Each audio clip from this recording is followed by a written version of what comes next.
తన యజమాని యొక్క ఆస్తి అంతటిని, ఇంటి అంతటిని కూడా ఏం చేస్తున్నాడంట? పాడు చేస్తున్నాడు. దుర్వినియోగము, అవినీతికి పాల్పడుతున్నాడు. క్రమము కాకుండా అక్రమము చేయుచున్నాడు.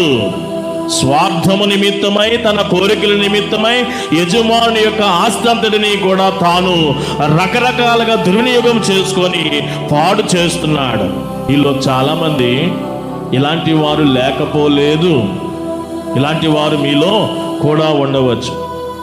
ఈ దాసుడు, ఈ సేవకుడు, ఈ గృహ నిర్వాహకుడు అయినటువంటి వాడు జీవనోపాధి ఇచ్చినటువంటి యజమానికి ఎంత లోబడి ఉండాలి? యోసేపు ఎలా ఉన్నాడు? చక్కగా తనకి అప్పగించిన అంతటిలో కూడా యెహోవా యజమానుడైతే మోషే ఎలా ఉన్నాడు? యెహోవా దేవుని ఇల్లంతటిలో కూడా ఎలా ఉన్నాడు? ఈ నిర్వాహకుడు నా ఇల్లంతటిలో కూడా నమ్మకమైనటువంటి వాడని పోతీఫర్ అభినందించాడు. అబ్రహాం అనుకున్నాడు, ఇంత నమ్మకమైన గృహ నిర్వాహకుడు ఎలియాజరుకే నా ఆస్తి అంతటికి కూడా అనుకున్నాడు. అది అలా ఉండాలి. యజమానుడు నాకు జీవనోపాధిని ఇచ్చాడు, నాకు భత్యము చేయడానికి అవకాశం ఇచ్చాడు, నాకు పోషణకు అవకాశం ఇచ్చాడు. నేను నా కుటుంబము ఈ రీతిగా గడుపుతున్నామంటే దానికి కారకులు ఎవరు? నా యజమానుడే. ఆ మాత్రము విశ్వాసం లేదా? నమ్మకం లేదా?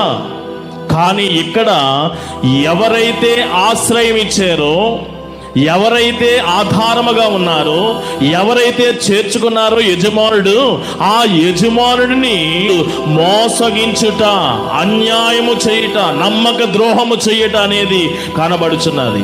మీలో లేనా? ఉన్న స్థాయిలో పై అధికారులను ఎంతమంది మోసము చేయట్లేదు? ఎంతమంది అక్రమముగా మీరు మీ బాధ్యతలు నెరవేర్చట్లేదు? ఎంతమంది నమ్మక ద్రోహులుగా ఉంటున్నారు? జాగ్రత్తగా ఆలోచన చేయండి.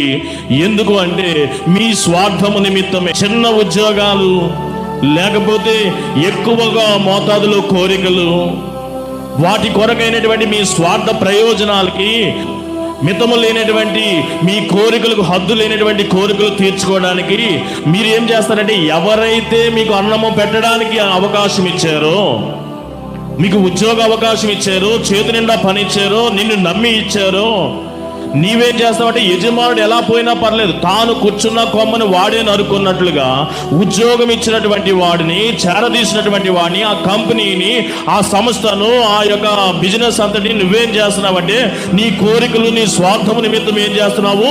పాడు చేస్తున్నావు. ఇకరి మంచిది కాదు.